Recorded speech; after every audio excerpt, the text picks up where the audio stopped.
Pessoal, boa tarde, bem-vindos. Obrigado pela presença de todo mundo aqui. A gente teve um pequeno atraso por conta de alguns convidados que a gente sabe que o trânsito de São Paulo é bem ruim, e por conta disso a gente acabou atrasando um pouco, mas nesse momento a gente já está começando a nossa live com um tempinho de atraso aqui. Eu queria passar agora, porque eu tenho bastante juízo para o meu chefe falar, para o chefe das boas-vindas aqui, o Fábio.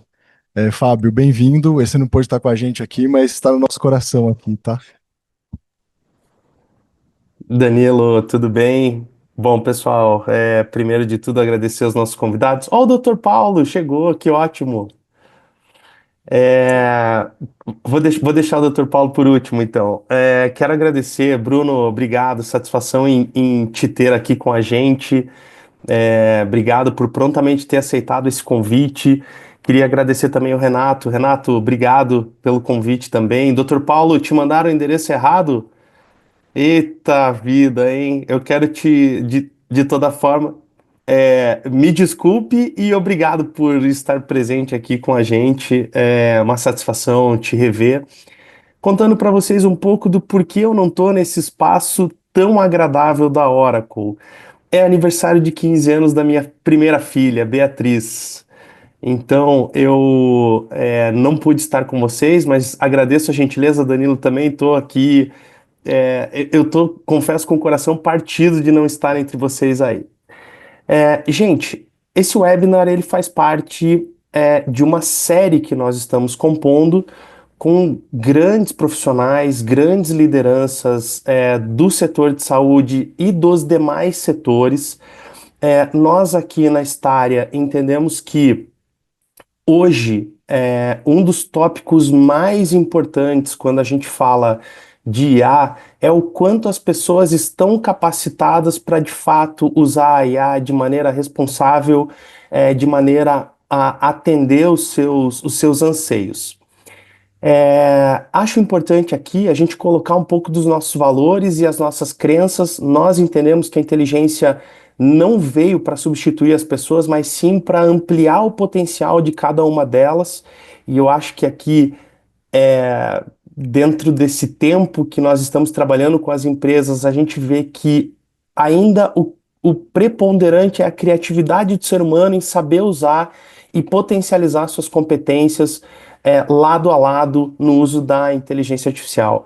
Eu, na minha trajetória aqui também, faço muitas comparações, né? E a inteligência artificial, para mim, ela é comparável à Revolução Industrial.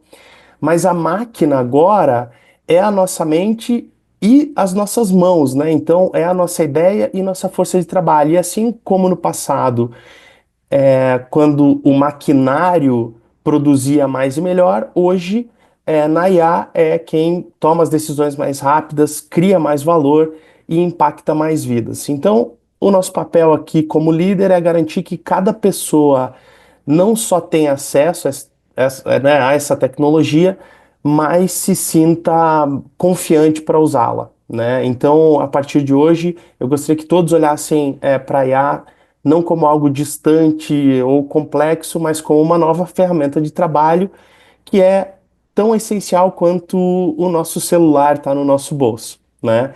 Então, que a gente possa nesse evento aqui capacitar, inspirar, mostrar na prática como a IA pode fazer parte do nosso dia a dia e que a gente possa, sim, entregar mais resultado com mais qualidade, com menor esforço, né, mais qualidade de vida para todos os profissionais e que a gente possa, de maneira ética e responsável, poder inserir essa nova tecnologia no nosso meio. Então, vamos aproveitar ao máximo. Agradeço mais uma vez, Dr. Paulo, o Renato, e o Bruno, em especial também Danilo, né, que organizou todo esse evento aí com o maior carinho, junto com o Thiago. Agradeço vocês e estou aqui para apoiar em tudo que precisarem, ok? Ótimo evento a todos e mais uma vez também obrigado à nossa audiência e quem pôde estar aqui com a gente nesse final de dia, ok? Obrigado, ótimo evento. Obrigado, Fabião.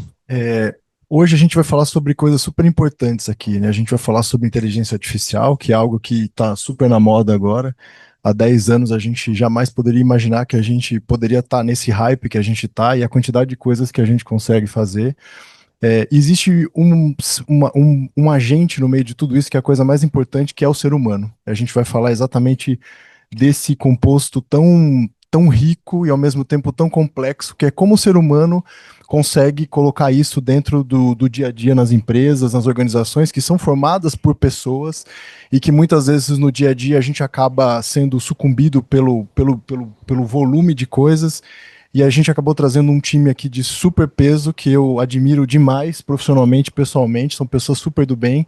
Inclusive já trabalhei com algumas delas, o Renato, e eu gostaria de apresentar aqui o Dr. Paulo Chap, que hoje é o diretor de estratégia do Grupo Santa Joana e ex-CEO do Sírio-Libanês, o Renato Dolci, que foi meu pai lá no BTG Pactual, que era o diretor de dados, e hoje ele é CEO da Timeless. Desculpa, tem hora que dá uns brancos aqui. E comentarista da CNN, e o Bruno Pina, que é ex-CIO da AstraZeneca e hoje é o CEO da Synapse. Cara, minha Synapse está excelente aqui. A gente vai fazer algumas perguntas aqui, vai ser um bate-papo, a gente vai falar bastante sobre a aplicação da IA nos casos de vocês, segmentos, e eu vou fazer a pergunta e vou chamando vocês, e a gente vai respondendo e vai criando esse bate-papo aqui. Eu trouxe uma colinha hoje. Falando um pouco sobre o desafio da adoção nas companhias, a gente tem falado com muitos líderes e a gente percebe muito que as organizações hoje ou não estão preparadas ou a inteligência artificial ela acaba sendo um processo muito mais lento do que de fato ele deveria ser, tanto pelo entendimento e pela cultura das empresas. Quando a gente fala cultura, a gente fala um pouquinho, Bruno, sobre como líderes podem preparar o terreno cultural para a inteligência artificial, na sua opinião.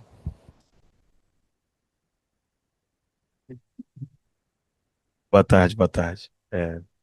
Bom, obrigado pelo convite. Perguntinha, a primeira pergunta poderia ser a sexta pergunta, mas vamos lá. Acho que a gente começa a falar de IA, eu vou trazer um pouco da minha leitura do que eu olho para o mercado hoje. A gente vai primeiro, especialmente se você pegar do lado humano, a gente vai olhar para como a gente, enquanto ser humano, reage a algo que pode, de alguma forma, substituir as nossas atividades. Então, quando eu converso com equipes hoje sobre o uso de AI, eu tento não trazer a AI para discutir problemas de um mundo antigo, onde os problemas foram criados. Que se a gente usar ela dessa forma, ela vai virar só uma ferramenta.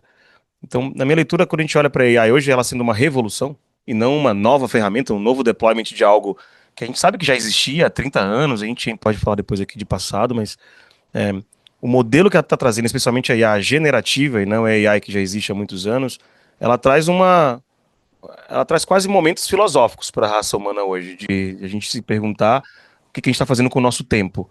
Porque a gente olha primeiro para N coisas que a gente fazia por dias ou semanas, e hoje com o prompt você resolve, dependendo inclusive de qual AI você usa. Então, quando a gente olha para o líder que está formando, qual o papel da liderança nas empresas, ela é parte ser um role model, um exemplo para quem está entrando no mercado, para quem você lidera, é, a gente tem que primeiro se colocar no papel de humano. O que que eu tenho como líder fazer ao ter uma tecnologia como essa entrando na minha empresa? Eu acho que aí começa a discussão sobre cultura. E não vou me estender tanto para a gente ouvir mais aqui essas conversas, porque eu acho que esse é o cerne principal. A gente, enquanto humano, numa função de estar numa posição de líder de uma corporação, onde a gente passa um terço da nossa vida, quando está trabalhando ou mais, e dentro desse papel a gente ser uma referência de ser humano para alguém que a gente vai liderar e levar um CNPJ dar resultado, usar a AI dentro disso é um papel de muita responsabilidade. Responsabilidade sobre o que eu poderia fazer melhor para que a organização pela qual eu trabalho entregue mais resultado, e sobre a ótica de eu como ser humano e tendo pessoas que eu lidero e pessoas que me lideram, como é que eu posso me posicionar ao usar essa ferramenta de maneira ética, correta, e aproveitar o que ela pode me trazer de melhor e saber refletir sobre o que ela não pode fazer de melhor, que não é bala de prata, que infelizmente a gente está sempre buscando uma bala de prata para matar algum lobo, né?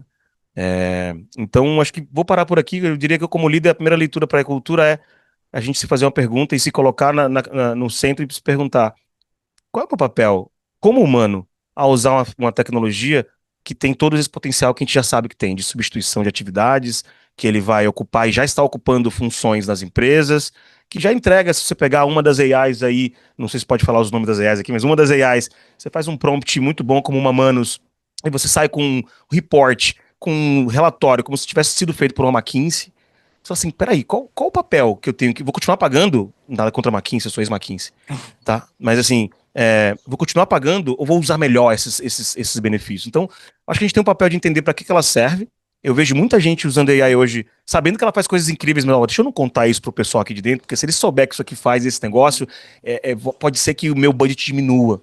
Então, eu acho que a gente tem essa responsabilidade, vou voltar para a responsabilidade do líder, do humano, de o que ela pode me trazer, como é que isso traz eficiência para o processo, ou até libera tempo para as pessoas. Então, acho que daí parte a discussão de cultura. Perfeito, muito bom, Bruno. Doutor Paulo, pegando um pouco a carona sobre o que o Bruno falou, a gente sabe que a saúde ela tem barreiras hoje quase que intransponíveis quando a gente fala sobre cultura.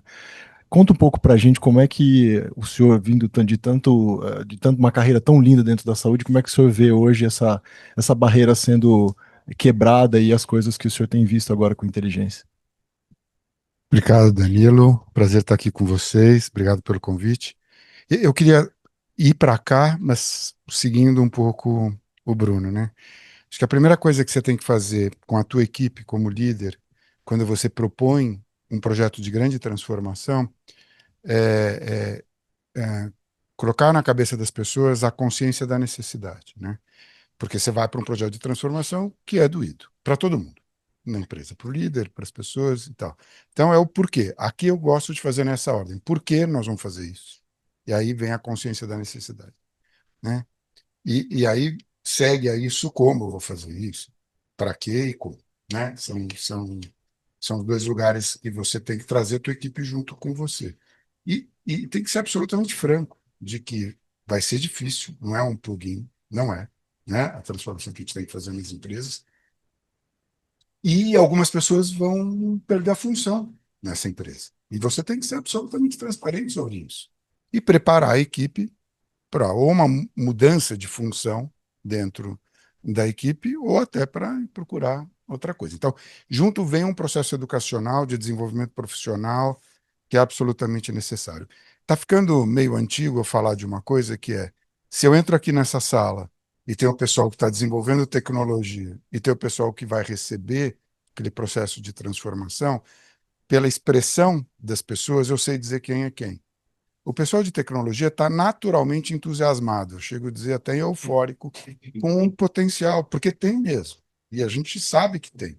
E o pessoal que vai ter que sofrer o processo de transformação na sua atividade está assustado e está muito pressionado, né? Porque primeiro não entende direito para onde isso vai.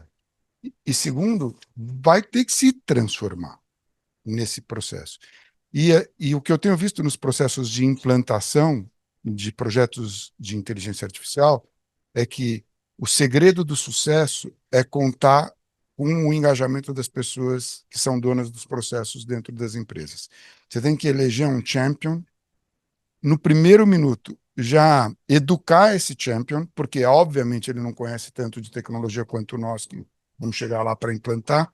Então a gente tem que educar, educar, educar, engajar e aí vamos juntos para fazer isso. Eu acho que é fundamental como líderes que a gente tenha consciência de que a gente não vai comprar um negócio que é muito bom, que vai chegar lá, plugin e aquele negócio vai sair funcionando.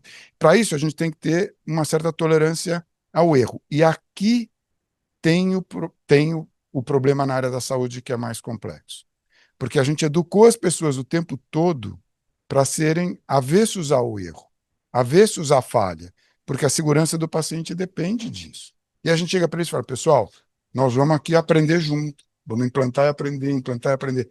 Então você tem que criar um ambiente de segurança em que você possa trazer o aprendizado da inteligência artificial naquele novo desenho de processo, que a pessoa te ajudou a redesenhar para receber, e as falhas vão acontecer, e você vai ter que ir corrigindo essas falhas à medida que você vai ter implantando. Então, está aí a dificuldade disso. E ajuda muito a gente implantar, primeiro, em processos que não são, não trazem risco para o paciente. Vamos dizer assim, podem trazer risco para a receita no primeiro minuto, para o negócio, enquanto a gente não vai aperfeiçoando, mas não risco para o paciente. Então, a gente tem que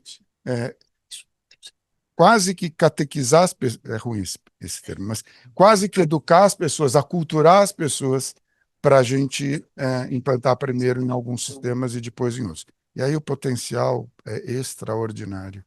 E vamos lembrar que uma das coisas que ajuda é dizer, pessoal, está todo mundo confortável? Aqui não está. Os afastamentos por problemas de saúde mental, por burnout nas empresas, crescem exponencialmente. Essa é uma das razões pelas quais a gente vai ter que ajudar as pessoas com inteligência artificial. Você está confortável? Não estou. Você está em sofrimento? Estou.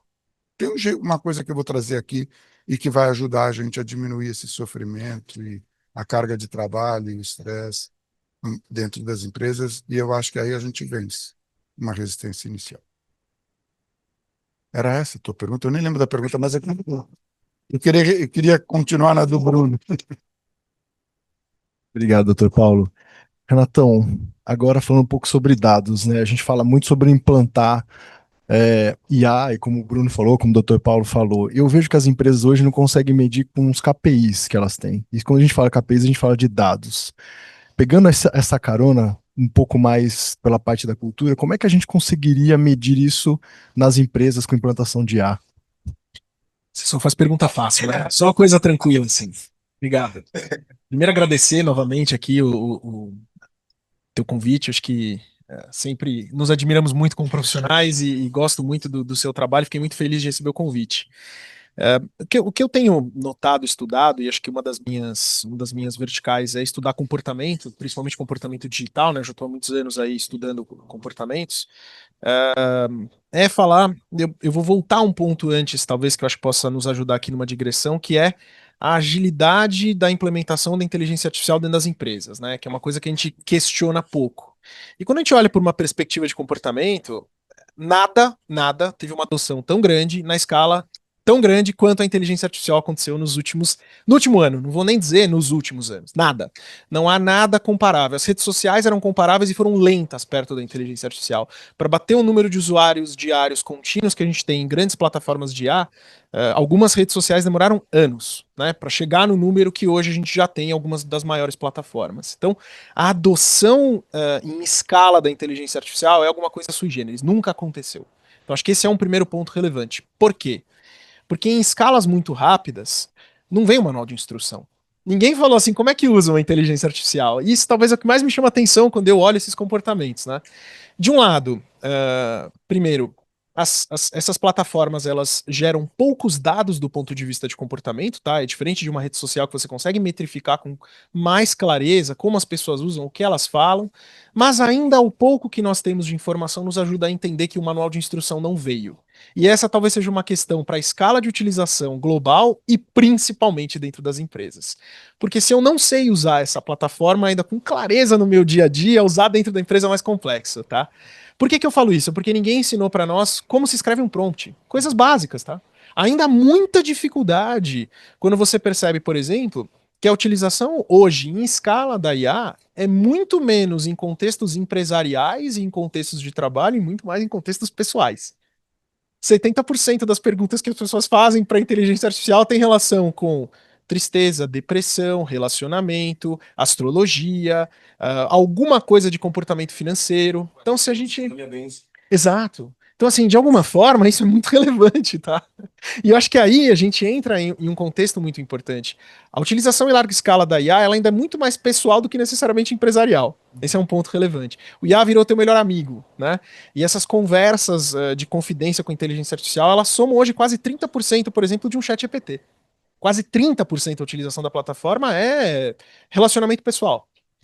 E por que isso é relevante? Porque, de novo, isso gera dois desafios. O primeiro deles é não ver o manual de instrução. E o segundo é que a gente imputa uma certa isenção na plataforma que ela também não tem. E por que isso, para mim, talvez seja um ponto muito importante, é onde eu estudo e estou sempre olhando esse comportamento. Porque essa pretensa isenção faz com que a gente entenda a plataforma de um jeito que não necessariamente ela foi, primeiro, construída para resolver este problema. Os prompts eles são feitos para majoritariamente resolver um determinado problema. Isso não pressupõe que a gente coloca alguma escala de análise ou um pensamento crítico em relação ao problema. E aí, quando eu coloco esse ponto, acho que tem uma relevância nisso, Porque na hora que a gente vai para o contexto empresarial, a gente percebe outra dificuldade que os dados também nos trazem, né? As pesquisas mais recentes mostrando a utilização de inteligência artificial dentro das plataformas mostram que ela ainda é um desafio muito mais da gestão, dos executivos, do que necessariamente dos times. Eu acho que esse teu ponto, Paulo, é muito legal. Porque as pessoas têm medo da utilização da plataforma, não sabem e no dia a dia não usam no seu contexto empresarial, ainda usam no seu contexto individual. Então o comportamento ainda não está muito atrelado a entender que essa plataforma de algum jeito pode facilitar o meu trabalho. Mas ela hoje tem muito mais conexão com resolver problemas pessoais que eu tenho na madrugada, né? Eu brinco, hoje ele é o maior confidente das pessoas que utilizam a plataforma. Isso o próprio GPT, a própria empresa, por exemplo, o OpenAI, traz essas informações, tá? E aí eu acho que entra um ponto importante, porque por ser uma prioridade executiva e a gente sabe do potencial desse negócio, acho que o Fábio trouxe uma informação, eu sempre falo isso, acho que a IA é a coisa mais revolucionária que já apareceu na tecnologia, mais do que o próprio computador, na minha opinião. O potencial disso é absurdo, assim. Ano passado, quando eu comecei a tomar contato com isso, eu falei assim, gente, isso aqui é muito grande, assim, o potencial disso é estarrecedor, é muito expressivo, de novo, nós que trabalhamos com tecnologia ainda não conseguimos medir a clareza de onde esse negócio vai chegar. Mas, do outro lado, as prioridades estratégicas que uma companhia tem para maximizar seus resultados e talvez diminuir trabalhos operacionais, que de alguma forma a gente sabe que a tecnologia substitui, são os grandes pontos relevantes. Acho que ainda existe hoje uma falta de clareza, de um lado, global de como usa esse negócio, porque, de novo, não veio o manual de instrução e o manual de instrução chama tempo, o tempo que vai ajudar a gente a chegar lá. Só que a gente não tem tempo na escala da IA. Ninguém tá com tempo, ninguém quer ter tempo. Todo mundo tá falando, vamos colocar, vamos colocar, vamos colocar. Mas a gente não tá ensinando direito os nossos times. Qual é a lógica de um prompt? Dois, qual é a lógica da inteligência artificial? Tem uma certa conexão, como ela aprende? E o último, talvez mais relevante ponto para mim sempre nós entendemos que um prompt genérico ele tem a mesma lógica de uma pessoa formatada e muito profissionalizada naquele trabalho. E aí, isso é a característica que mais me chama a atenção quando eu vou conversar com as pessoas e elas falam, por exemplo, o GPT é uma porcaria. Eu escuto isso direto. Fala assim, acho que você não sabe usar o prompt. E mais, você está usando um prompt genérico para te dar uma resposta específica. Você não treinou o prompt, você não fez um agente, né? Há muitas e muitas e muitas variações desse negócio. E talvez esperar que ele nos dê uma resposta humana para algumas coisas, que ele entenda ironias, que ele entenda coisas que as máquinas ainda não são exatamente tão boas para fazer, né? Há anos atrás, por exemplo, eu me lembro que o Google lançou um desafio global se alguém conseguia criar um algoritmo para entender ironia. E ele pagava milhões de dólares para isso, porque as máquinas não têm muita essa capacidade.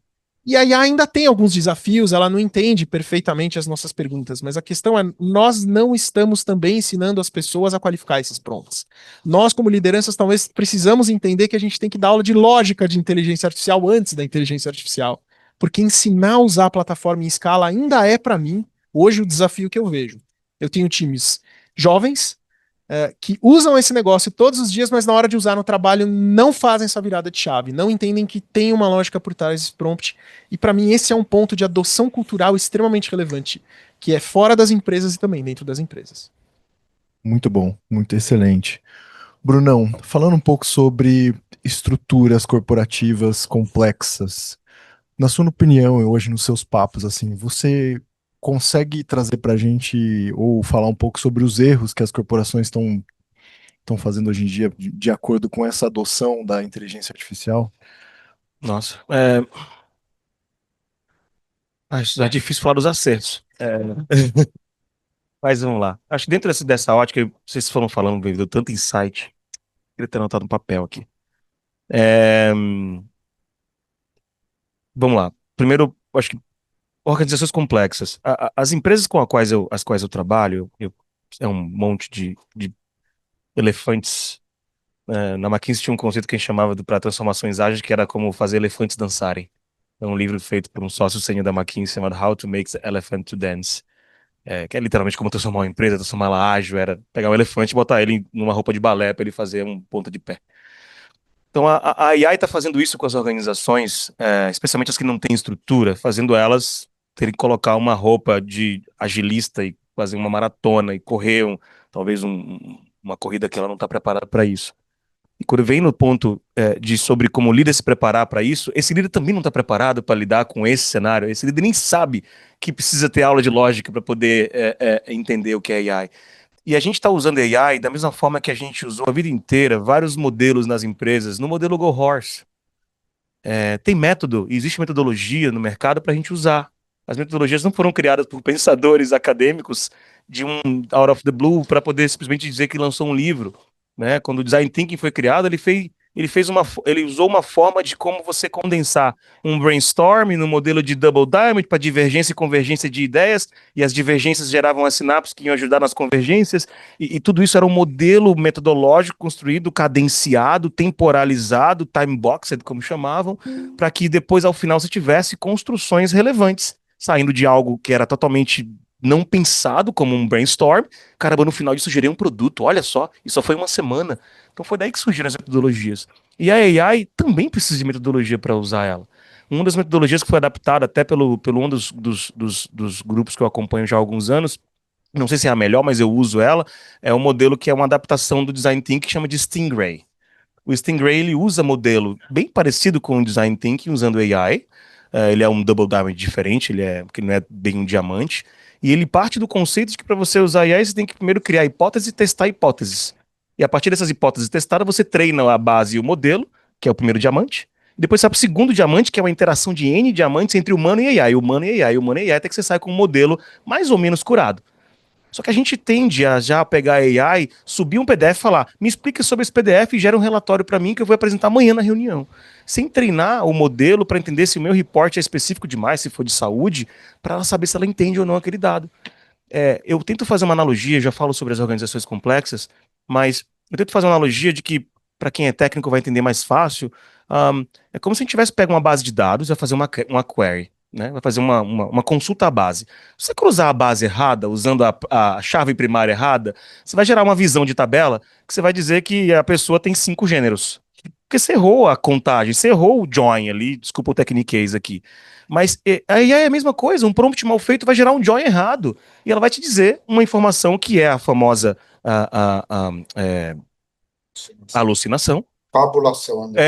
Fabulação, que é, na verdade, ela tem dois problemas. O problema de quem imputa é o problema do dado que você tem. A qualidade do que você tem vai te gerar alucinação. E se você não faz uma pergunta específica, você usa um modelo genérico para algo específico, você gera uma alucinação. Contextualizando o tema das organizações complexas. E aí, vai para as organizações, você começa a ver modelos que eu gosto do que eles estão fazendo, porque, na pior das hipóteses, se a gente pensar assim, espreme tudo, o que eles estão fazendo? Eles estão testando algo que eles não estavam prontos para fazer. Eles estão indo para um modelo de risco, que é super difícil para uma organização fazer. E eles estão indo para o risco de dois lugares. Um, porque eles estão sendo obrigados a pensar nisso, virou quase que obrigatório que os 3 principais pontos de qualquer reunião de conselho seja AI, o quarto é como eu invisto em AI, e o quinto é como é que eu tiro o resultado da AI. Então, a AI virou obrigatória, então você obriga essa liderança a discutir. Ainda tem um problema, né? O último relatório da McKinsey fala que a liderança só representa 1% da maturidade do uso de AI no mercado. Gosto desses dados só para dar aquela assustada nos líderes. Mas dentro das organizações, deixa eu pegar alguns exemplos do que eu vejo de algo interessante. Eu vou tentar não usar os nomes das empresas, tá bom? Mas uma grande farmacêutica global, que eu trabalho com algumas. Não, eu trabalho com algumas farmacêuticas, hospital, operadora, e aqui fora do Brasil. Mas uma dos meus clientes, que é uma grande farmacêutica, usa o modelo de as AIs que tem toda a estrutura de segurança para o ambiente corporativo para diminuir o burden de você ter que ler materiais, ver vídeos e etc. E monta pelo menos um conceito onde você usa aquilo para o seu dia a dia. Tentar dar o mínimo de conceito, porque você não chega na empresa. Então, quando a gente olha para uma organização complexa, que não tá. Isso não é um modelo da empresa. A empresa não tem, como, por exemplo, aí pode falar, porque eu sei que é público, que uma iFood tem uma plataforma de uso de GenAI usando vários LLMs, né? Que eles têm lá, chama Toucan, que é um modelo que é um agente do Slack, que você fala com ele decide para qual token de qual AI ele vai chamar, se ele vai usar o OpenAI, se ele vai usar o Gemini, se ele vai usar o Claude. Ele decide baseado no tipo de pergunta que você está fazendo na própria, tipo, na plataforma de AI generativa dele. Então, poucas empresas têm um sistema montado para decidir qual a melhor LLM você usar para uma pergunta. As que não têm, como essas grandes que eu estou falando na saúde, elas estão usando seus modelos fechados, ainda dentro de um ambiente onde isso não alimente o grande algoritmo que está por trás capturando tudo isso, para buscar eficiência. Então, só que ainda assim são em atividades extremamente operacionais. O que ainda eu sinto falta, e eu vejo algumas tentando fazer, que eu não vi o modelo ainda ótimo, é você usar isso para um modelo mais estratégico.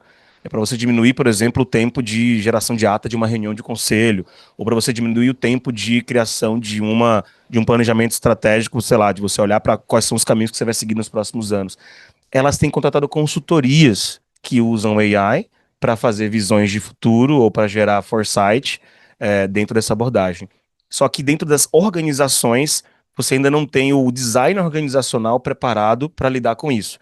Isso está em mais uma caixinha dentro da área de tecnologia, digital barra innovation, e entendendo-se de maneira subliminar de que esse é um tema de tecnologia.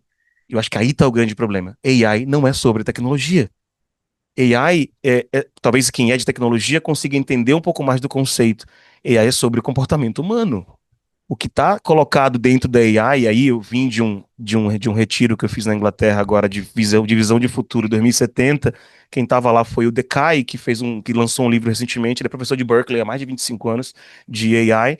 Ele lançou um livro chamado Raising AI. O Raising AI ele fala sobre qual o papel do homem, do ser humano em parent the AI. E nas palavras dele, nós somos a única geração humana que vamos ter a oportunidade de imputar e criar uma AI, que a partir das próximas gerações ela vai se autocriar. Os modelos já estão, inclusive, se autorreplicando. Vocês devem ter visto notícias que saíram nos últimos dias nos canais globais de AI, dizendo que a AI já criou modelos replicáveis dela mesma. Ela já está ensinando novos submodelos da AI. Então, se a gente é a última geração, primeira e última, que vai cuidar e fazer parenting de uma AI como se fosse uma criança, qual o papel que a gente está tendo? Somos bons pais, primeiro, de filhos? Somos bons criadores de seres humanos da sociedade? Se a gente não é, a gente vai replicar isso na AI. Então aí vem, né, não quero fugir da sua pergunta, indo sempre para o lado humano, mas não dá para fugir. A organização complexa, ela é complexa porque ela é uma mistura de CPFs e humanos que transformaram ela num ambiente complexo. A burocracia cultural de uma empresa é reflexo de como a empresa se governa. O compliance de uma empresa é reflexo de como a empresa tem medo de arriscar. Tudo isso é reflexo de como o humano tem medo. Você pega a mesma indústria da saúde, você pega 3, 4 players, você tem várias aplicações e reflexões sobre a mesma legislação. Porque cada um enxerga o risk-taking, ou o apetite ao risco, de um lugar. Uma vai ser mais apetitosa, outra menos. Entendo perfeitamente o que o Dr. Paulo falou, que na saúde a gente tem um problema que a gente conceitualizou que o médico é perfeito. E aí, a partir da perfeição de que ele não erra, e ele vem errando como qualquer humano erra, a AI não pode errar. E a gente está criando ali um problema de vou esperar 98% de acuracidade no modelo, porque 92% é ruim. Sendo que a gente lança vacinas com 55% de acuracidade de benefício do ser humano, ou menos. Né? Não sou médico, mas sei dados. Então, acho que, volto para não monopolizar aqui o assunto, então, eu vejo organizações ainda complexas estruturando AI de um jeito, talvez, como se fosse uma startup, deixando isso dentro das áreas de tecnologia, e vejo poucas trazendo AI para uma discussão de deveria se ter, assim como tem comitê de ESG, comitê de impacto social, toda empresa, para mim, deveria ter um comitê de AI. Não porque ela sabe o que vai fazer, mas só falar sobre o assunto. Filosofar sobre o assunto, a gente perdeu a capacidade filosófica no mundo. Então, se a gente não filosofar sobre AI, isso aqui para mim é um exercício filosófico, a gente não vai aprender a usar ela. Seja errando, aprendendo, não precisa ter certeza. O problema da gente é que a gente quer ter certeza de tudo, né? Então, enfim, paro aqui. Muito bom, muito excelente. Doutor Paulo, nesse furacão de coisas que a gente tem vivido nas organizações, principalmente nessa complexidade, como é que a gente identifica e a gente promove talentos dentro desse momento de utilização das inteligências artificiais? Essa é dura. Não, eu não vou fugir dela, mas eu vou falar uma coisa antes dela e aí isso embasar como a gente lida com as pessoas. A grande pergunta é: a gente vai ter que mudar a nossa estrutura organizacional, o nosso modo de trabalhar nas empresas, para poder incorporar a inteligência artificial de uma forma mais ágil, mais produtiva, que mude bottom line? A minha opinião é que a gente vai ter que fazer isso. Então, primeiro você vai ter que mexer no sistema. Primeiro, você vai ter que mexer no sistema. A gente ainda fala matricial, que não funciona bem. A gente teve grande dificuldade de organizar a empresa em rede e liderar em rede é completamente diferente de liderar do jeito... Porque a matricial é hierárquica. Ele escapa, né? Ela só tem uma influência lateral, mas ela é hierárquica.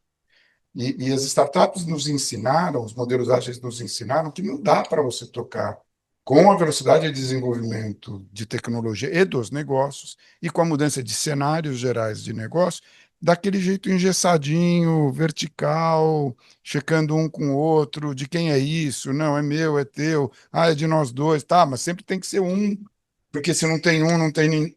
Esse é o modelinho de operação das corporações. Então, antes de falar como a gente vai desenvolver as pessoas, a gente tem que dar um ambiente mais produtivo, mudando o sistema de gestão das empresas, tornando mais autônomo, mais hierarquia do conhecimento, não não do jeito que elas estão estruturadas hoje. Aí a gente vai para as pessoas. Eu tenho a impressão que se você mexer no ambiente, as pessoas vão encontrar o caminho melhor do que se você deixar esse ambiente impermeável, vamos dizer assim, ao conhecimento. E a outra coisa a diferença é que e é uma pergunta que eu tenho para vocês também, eu acho que a IA não traz mais conhecimento, ela traz mais sabedoria. E na hora que ela traz mais sabedoria, muda completamente a tua relação de trabalho com as tuas ferramentas de trabalho, porque se você souber perguntar direito e usar direito, você vai ficar mais sábio no processo. Sabe assim, saber fazer e não conhecer como faz, mas saber fazer mesmo. E aí a gente vai ter que. Eu acho que o primeiro passo, Danilo, é a gente tirar o medo das pessoas disso. Vamos juntos nessa. Tá todo mundo no mesmo processo. E quando eu disse erro, não é que a gente acha que o médico acerta 100%, mas ele é avesso ao erro. Profissional de saúde, e a gente treinou ele para ser avesso ao erro, não aceitar o erro. O erro acontece, evento adverso, a gente reporta, a gente descobre a causa raiz, faz todo o processo. A gente sabe que tem. É mais fácil identificar o erro na inteligência artificial do que nas pessoas. O erro nas pessoas fica escondido, fica escamoteado, você não mede muito, né? Você sabe que está lá e tal, não sei o quê. Cara, basta dizer que a terceira causa de mortalidade nos Estados Unidos e deve ser maior ainda no resto do mundo é o que a gente chama de erro intra-hospitalar, por ação e por omissão. Doenças cardiovasculares, câncer e pronto. É a gente provocando. O- Então, não é que a gente é perfeito, a gente não tem consciência do total das nossas falhas, tem uma consciência parcial do total das nossas falhas. A IA vai ajudar muito nesse processo, porque a gente aceitava porque não tinha outro jeito, e agora a gente vai trabalhar melhor.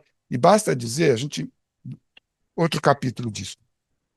A gente fala que um dos problemas dos sistemas de saúde é a fragmentação.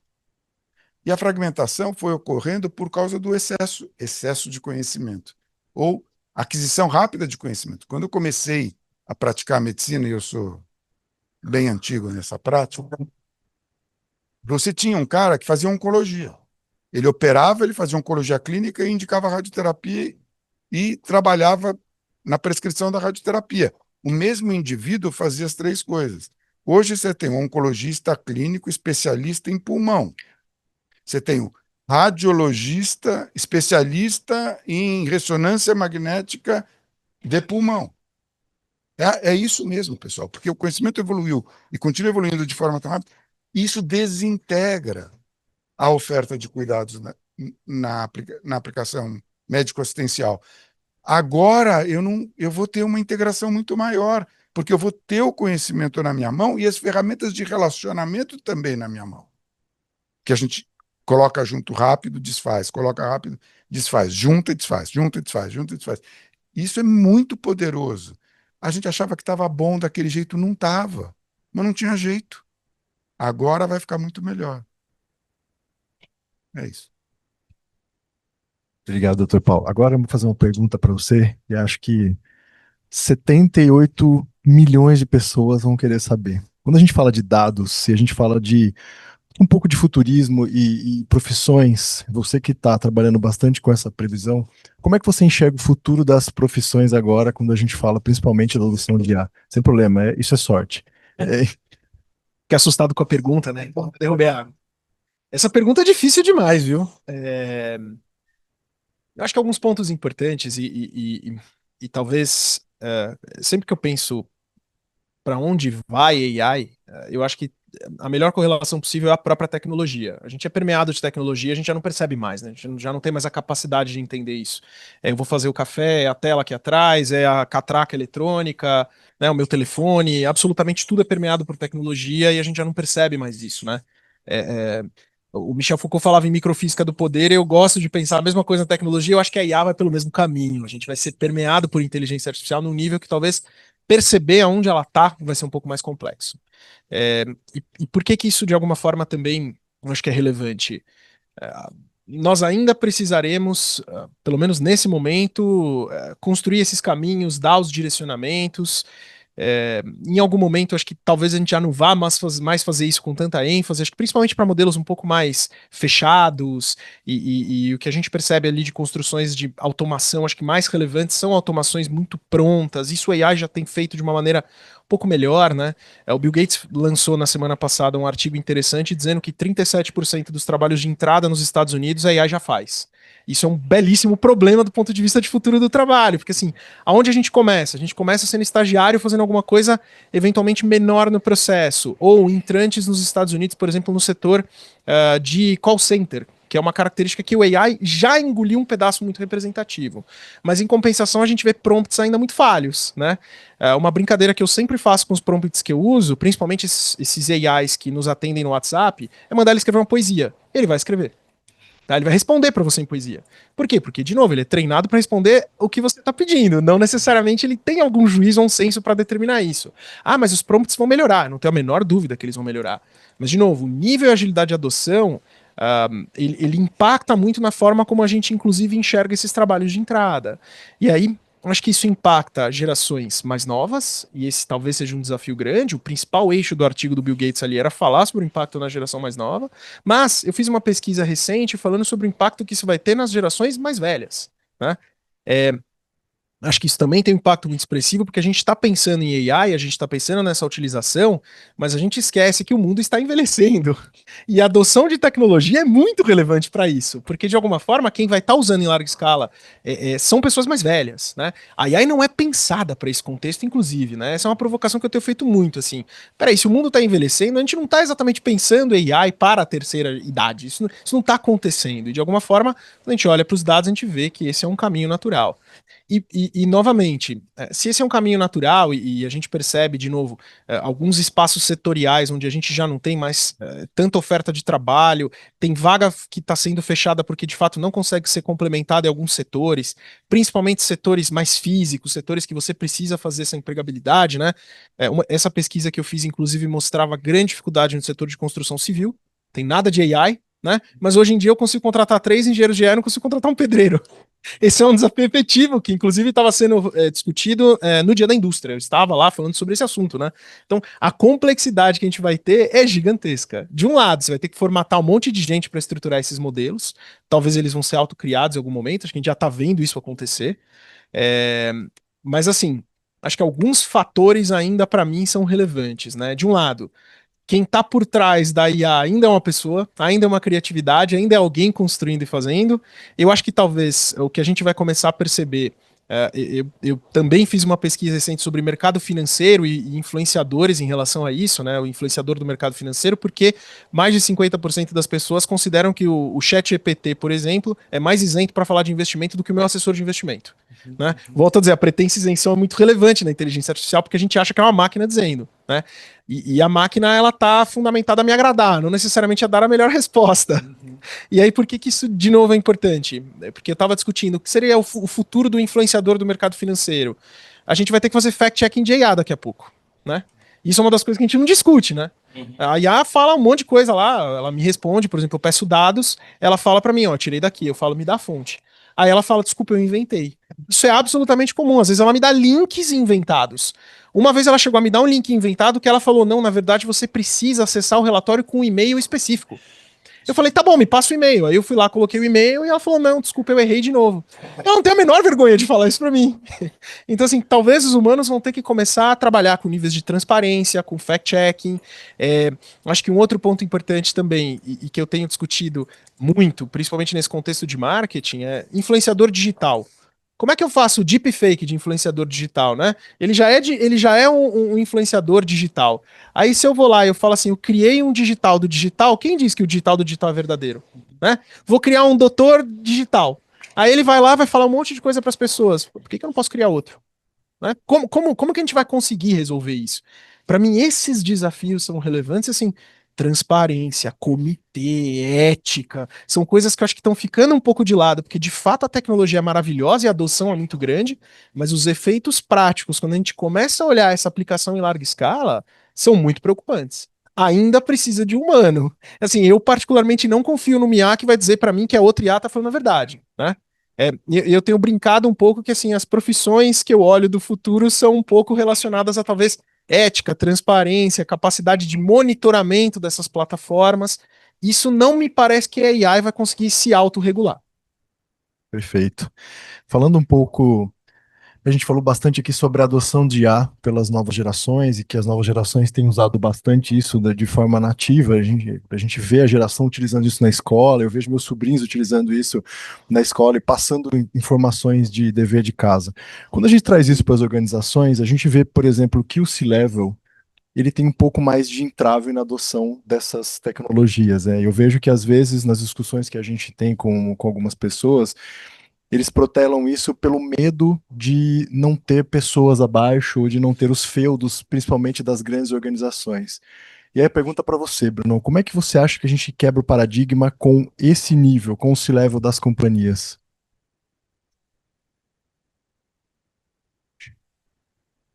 É, cara, ah, pe- Desculpa, desculpa. com certeza você chegou assim ele deve ter pego um AI e falou assim, pessoal, faça as perguntas mais complexas que você puderem fazer sobre este assunto para as pessoas. Para o Dr. Paulo, para...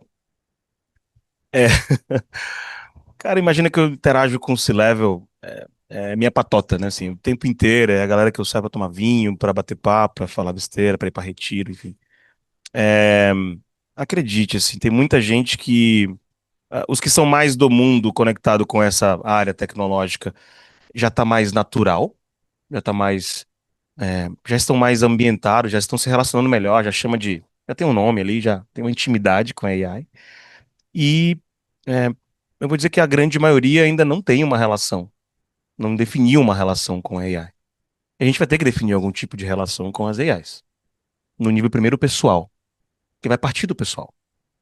Né? Você não vai chegar no AI e falar assim, eu enquanto diretor da empresa tal, vou me relacionar de um nível estratégico. Porque você vai invariavelmente partir para o seu lado pessoal e você vai deixar, eu confio nessa AI ou não.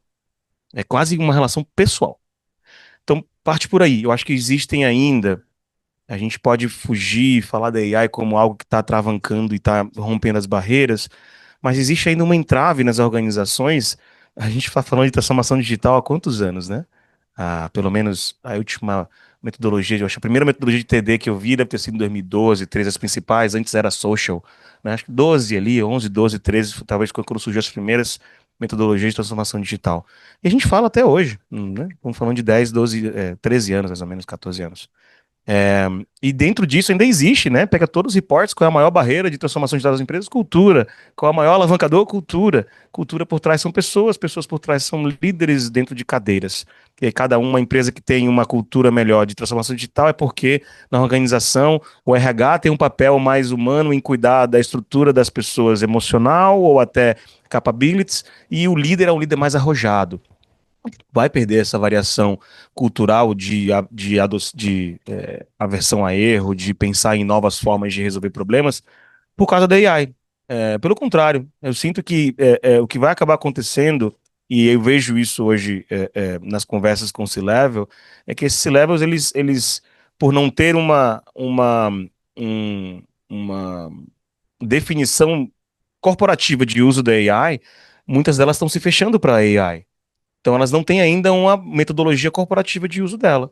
Ao você fazer isso, você vai ter a dualidade. A pessoa que usa no seu pessoal e fala, eu acho muito boa, e a pessoa que no corporativo fala, ainda não consegui ver valor nela. Então, olhando para o C-Level, e volta para sua pergunta para o C-Level, eu acho que o C-Level hoje em dia, ele vai ter que entender, ele ainda não entendeu o papel dele no uso da AI. acho que a gente volta para uma pergunta ainda quase de origem, né, de Gênesis. Se o C-Level não entender o papel dele com a AI, como é que esse C-Level pode potencializar uma organização? Se é ele que tem o PNL na mão, se é ele que está muitas das vezes sendo voto num conselho, se é ele que é o influenciador interno da empresa, como volto para o tema que eu comentei de role model, como é que a gente pode esperar que essa empresa, esse C-Level, vai gerar novas gerações de pessoas usando uma AI? Então, eu ainda tenho, né, alguns concerns se a gente ainda não precisa voltar para o aspecto de ou vira um top-down, né? Ou vai virar uma organização que fala assim, cara, a gente vai usar AI no matter what.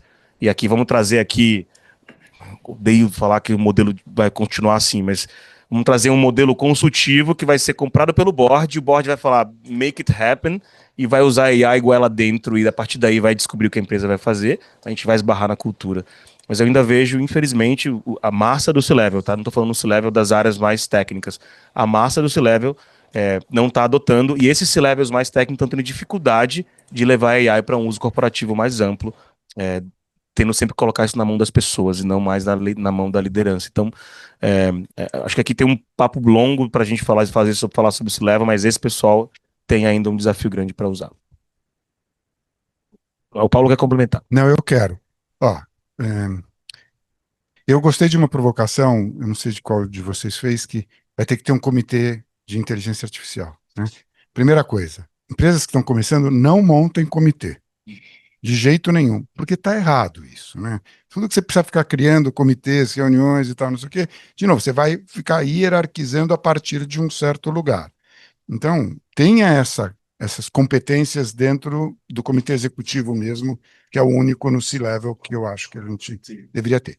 Mas aí a gente vai para conselho. A gente está falando com empresas que têm uma estrutura de governança. Aí eu concordo com você. Isso tem que ser uma demanda do conselho, tem que ser top-down. Porque senão vai ser numa velocidade muito lenta. Tem que ser uma exigência para fazer a transformação, né? E acho que os conselhos têm que colocar vocês nos conselhos, que tem um entendimento maior do que quem está na execução de um incumbent, do que a inteligência artificial pode fazer por eles. Então, a gente tem que criar essa posição no conselho, talvez criar um comitê, porque no incumbent tem comitê mesmo, tem de pessoas, tem de comprar, tá bom, cria uma de inteligência artificial, talvez, mas eu iria bem top-down, na exigência, não na implantação, porque não adianta, se não comprar, não acontece, e eu faria essa exigência a partir do conselho de administração. Essa é o que eu Para recomendaria. fechar o ponto do Paulo, que eu concordo muito, acho que o comitê burocratiza. A gente está num mundo que ainda vive muito de burocratização. Não pode ser um ambiente que é lá que se conversa esse assunto. Mas aí fica aquela ovo a galinha, né? Que as organizações às vezes não têm. Se você não obrigar e falar que tem um comitê, agora tem uma meta para aquele comitê trazer uma prática de como usar AI no dia a dia da empresa, às vezes não acontece. Que é a mesma coisa que o Paulo comentou do erro, né? Que eu até olhando o ponto do erro. O erro acontece, a gente aprende a conviver com ele, mas a gente não mede.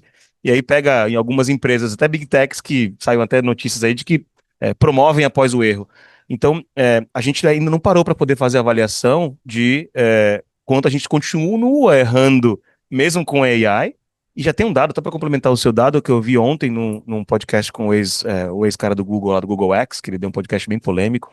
Ele falou que já tem uma preocupação dentro de alguns locais que a IA está sendo usada muito grande, como o judiciário, de você levar muitas petições com referências inexistentes, né? Então, o check da onde vem aquela fala, a aspas, né? Eu hoje, no meu uso, se vale como exemplo, eu uso AI heavy do tipo 80, 90% do meu tempo, mas o que eu fazia em 2 semanas, eu faço em 6 horas, e eu uso pelo menos mais 2 dias só fazendo fact-check da AI o tempo inteiro, para poder garantir que ela não está errada. E se ela disse que tem esse dado naquela pesquisa, naquela referência, eu abro a pesquisa, eu abro a referência, eu dou search no que ela disse. Se eu verifico, eu mantenho, senão eu tiro. Então, mas só para o ponto do Paulo, voltando ao ponto da liderança, eu concordo, né? Vai ter que ser top-down. Ainda tem pouca abertura para a entrada dessas pessoas que são heavy users, que é o heavy user quem vai trazer talvez uma leitura mais prática de como aplicar isso nas empresas, e vai talvez de C-level para C-level, né, discutir de um lugar acho que mais inclusivo. Perfeito.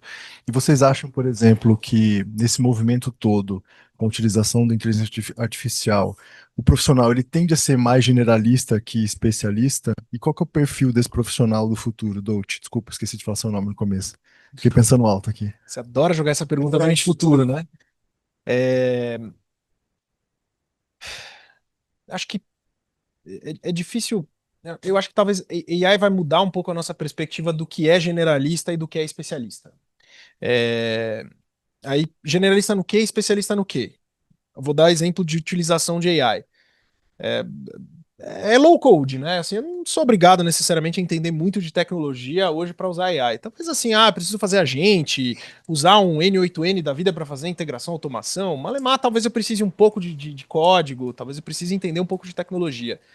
Essa barreira ela vai se romper muito rápido, né?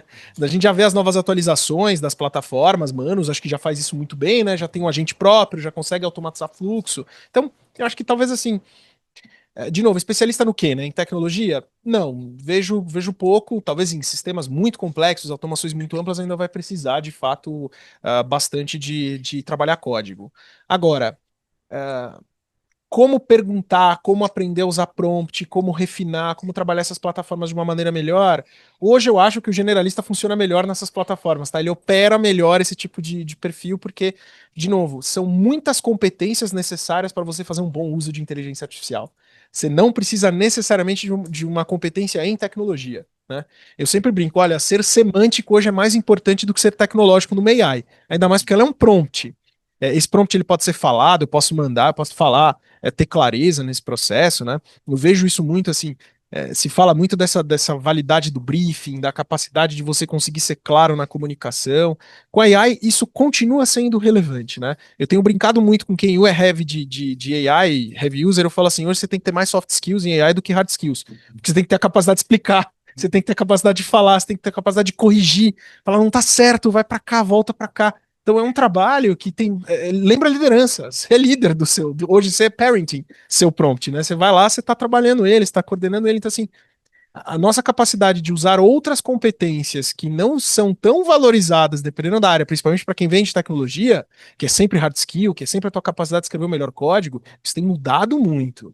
E eu acho que na medida que as AIs vão avançando, essa capacidade de refinamento, a tua capacidade de conseguir discutir questões um pouco mais complexas, são relevantes, né? Eu venho da filosofia, venho da ciência política, eu venho de um lugar que não é a tecnologia, né?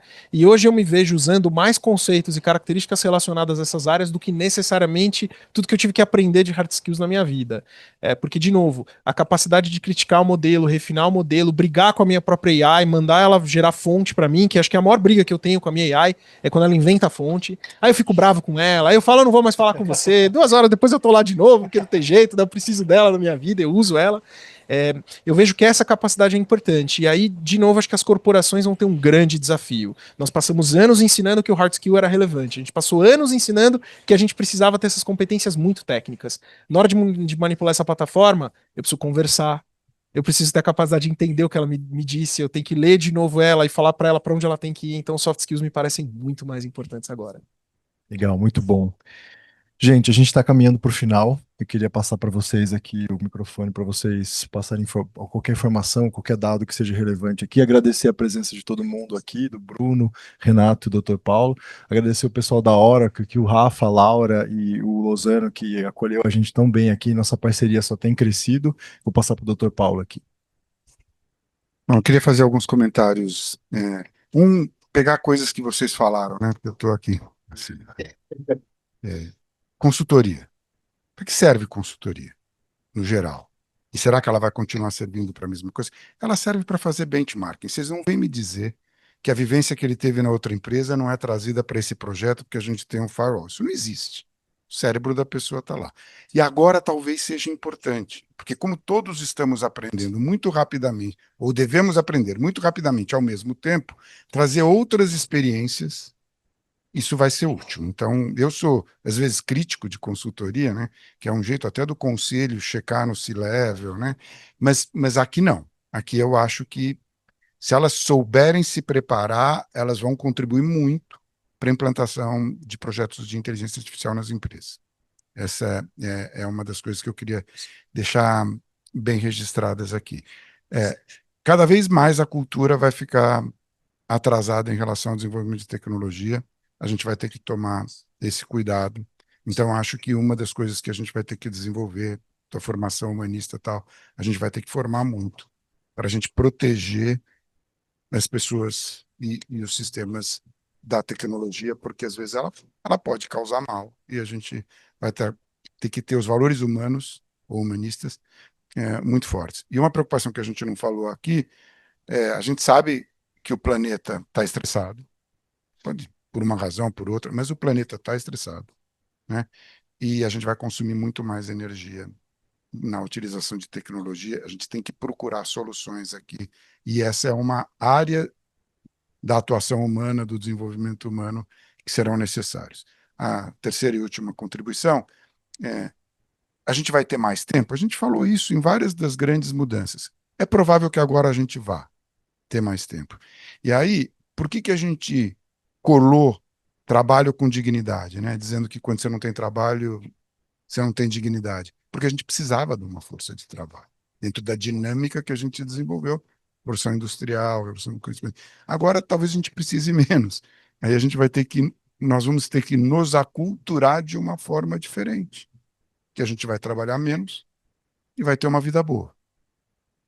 Então, não tem aquela lógica de trabalhar até morrer, fazendo poupança para o futuro, porque a gente vai ter que ter uma renda mínima que é gerada pela inteligência artificial, para as pessoas que dependem mais do trabalho braçal. E a última coisa, vai ter um deslocamento de funções? Vai. Nós vamos ter uma população muito mais idosa, dependente de muito mais cuidado. A gente sabe que o cuidado humano e a formação de comunidades é um dos fatores de saúde, de alegria, de felicidade de viver. E a gente vai ter que criar essas comunidades urbanas, todos agindo junto, talvez não no trabalho, talvez no lazer. Deixa eu ir lá no final. Um filósofo, cientista político, fala no final. Minhas palavras, acho que primeiro, é, quase como um chamado para nós humanos, né? Primeiro, a gente ser mais crítico. A gente ainda está na primeira onda, bem leve, da AI. Isso vai crescer de um jeito que a gente ainda não tem visibilidade do potencial. Então, os probleminhas que a gente está hoje olhando na minúcia, isso vai ser resolvido em pouquíssimo tempo e vai estar apaziguado. Quando isso acontecer, a gente vai ter um outro desafio, que é a gente interage hoje com humanos de diferentes arquétipos, de diferentes etnias, raças. A gente vai começar a interagir com seres híbridos, humanoides, robôs. E dentro desse aspecto, a gente vai precisar ser mais humano. Então, minha discussão é quanto que a gente está deixando tempo nesse espaço de que vai sobrar para ser humano. Tem um vídeo que eu adoro usar ele, que é um vídeo de 2015, sobre essas transformações do futuro. Ele falava: quando tudo for digitalizado no mundo da AI, da robótica, só vai sobrar um lugar para a gente fazer disrupção, que é dentro da gente. O ser humano, é ser mais presente, ser mais consciente. E essa liderança consciente que está emergindo, ela vai conectar com o planetário, com tudo isso que a gente está discutindo aqui. Então, deixem o tempo que sobrar com a AI, que a AI te deixar sobrar, para vocês se conectarem com a Terra, com a natureza, com o ser humano, porque isso vai ser o nosso diferencial competitivo nos próximos anos, porque, cara, ela vai substituir 90% das coisas que a gente faz que são repetitivas. Então, essa é a minha reflexão, para que a gente se relembre de ser humano todo dia, saiba usar ela e parentar ela corretamente, porque ela é reflexo da gente. Ela é literalmente um filho sendo criado por humanos. A AI que a gente conhece hoje, que por trás parece que não tem ninguém, tem milhares de pessoas em trabalho escravo fazendo o que eles chamam de data labeling. Data labeling ainda é um problema no mundo, são exatamente milhares de pessoas subhumanas, em situações de subemprego, trabalhando para fazer labeling de AI, um trabalho extremamente, quase um trabalho de exploração. Então, tem muito problema dentro da beleza e a gente está acostumado a fazer isso no mundo. Então, essa é a minha reflexão para que a gente use os minutos que sobrarem depois de um prompt bem feito para fazer um relatório que você demoraria dias e fez em horas, para se conectar e ser humano de novo. Eu tenho falado muito sobre. Tem um livro famoso relacionado a comportamento digital que fala que você não mente para o Google, porque se você mentir para o Google, você não chega no resultado de pesquisa que você precisa, né? E a gente pode mentir para pesquisa, que é uma coisa comum, pesquisa tradicional, né? Dependendo do setor, segmento, as pessoas têm o hábito de contar uma coisa que não necessariamente é verdadeiro, mas você fala a verdade pro Google até porque você acha que é você o computador ali, né? E na verdade é você o computador, até eu que tô lá olhando os dados, né? Para saber exatamente o que as pessoas estão falando. E uma coisa que me chama muita atenção, eu falei um pouco sobre isso, é essa dimensão que as pessoas dão em relação ao AI de falarem sobre suas humanidades mais pessoais, né? Esse é um fenômeno que talvez a maioria dos especialistas não imaginava, né? O quanto que o prompt tem ficado cada vez mais conectado com as emoções profundas das pessoas das madrugadas, né? Volto a dizer, um uso massivo da tecnologia e essa talvez seja a beleza de ser humano, né? Porque enquanto a gente achava que esse negócio ia ser extremamente objetivo e matemático, ele tá virando nosso confidente, né? Ele tá dando dica de relacionamento, ele tá aprendendo sobre as emoções humanas, né? E eu costumo dizer, hoje em dia você pode dar acesso a muitas coisas na sua vida, até o seu telefone. Mas eu duvido você dar acesso ao seu chat GPT, mostrar para as pessoas e abrir publicamente o que você discute com ele, porque as pessoas não querem muito contar essa história. Ele é muito pessoal já.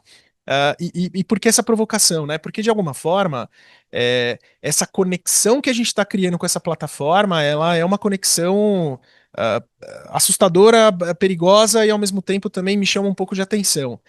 Numa das madrugadas que eu estava discutindo com o meu chat GPT, eu fiz essa pergunta para ele, né? Eu falei assim, bom, cada vez mais as pessoas estão expressando humanidade em você. Isso vai te tornar mais humano? Isso vai tornar a sua inteligência artificial mais humana?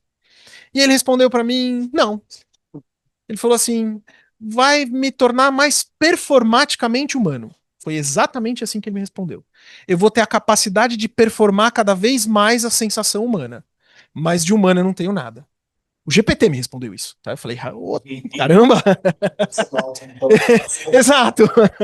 E aí, por que que isso me chama a atenção? Porque a gente esquece que essas plataformas, de novo, são feitas para nos agradar, né? Uma vez eu perguntei para ela como deixar o queijo da pizza que eu estava fazendo mais cremoso. Ela respondeu para eu usar cola. Porque, de novo, ela está respondendo exatamente o que eu preciso. Ela não importa se eu não posso comer cola. O que importa é que, de novo, eu estou respondendo a pergunta para você, né? Então, a questão da performance é super relevante. E por que que isso me chama a atenção? Porque talvez quando eu olho para todo esse contexto e olho pela perspectiva do comportamento, né? Eu estudo comportamento digital. Acho que a minha recomendação sempre é reserve a sua humanidade aos humanos, não às máquinas. Porque a gente está confundindo um pouco, né? A gente está achando que essa máquina é super legal. Eu abro lá o chat, eu começo a contar a minha vida, eu começo a falar dos problemas. E assim, de novo, ela tem a capacidade de performar uma resposta que vai parecer que ela entende, que ela sente a minha dor, ou que eventualmente ela tem algumas sensações que nos parecem óbvias, mas não são, né? E talvez o maior medo que eu tenho quando eu olho para a IA é perceber que ao invés da gente estar usando ela para resolver os nossos problemas, né, ou todo aquele debate famoso do século XIX de que a Revolução Industrial ia fazer a gente trabalhar menos, a gente está reservando o contrário disso, né? Eu estou deixando o meu espaço cada vez mais humano para uma máquina e talvez num contexto empresarial ainda tendo muita dificuldade de entender que eu deveria estar usando ela para resolver os problemas das empresas, né? Em escala global, usar a IA para essa sensação extremamente humanizada me assusta um pouco. Porque, de novo, aos humanos se reservam os humanos. Talvez seja a melhor coisa e os problemas que nós teremos ainda são os problemas de ambiente, de violência, os problemas que no mundo tem escala global, de meio ambiente. Me parece que a IA não é ainda muito boa para resolver isso. De novo, essa conexão humana ela deveria ser mais reservada aos humanos. Infelizmente, a gente está usando ela para humanizar cada vez mais. Cara, a gente poderia ficar aqui uns 10 horas conversando, que tem muito assunto para falar. E é por isso que a gente criou esse web series aqui, que a gente vai seguir até dezembro discutindo. E a gente fatiou isso, obviamente, em cada linha de pensamento, em cada linha de conhecimento, para a gente poder de fato fazer um deep dive e trazer um pouco mais de elucidação para as pessoas e a gente conseguir colocar as pessoas, acho que no mesmo nível de entendimento, um pouco mais, um pouco menos do que a aplicação da IA. A gente chegou no final, infelizmente. Gostaria de agradecer ao Dr. Paulo, Dolce e o Bruno Pina. Foram momentos incríveis aqui, vários insights. Acredito que está todo mundo com a cabeça agora explodindo de tanta coisa que a gente falou aqui. E para mais informações, gente, eu, meu time, todo mundo, a gente fica à disposição para mais perguntas e para acessar a gente também, para que a gente possa bater um papo. E a gente se vê no próximo Web Series que a gente manda por e-mail para todo mundo. Obrigado, gente. Boa noite.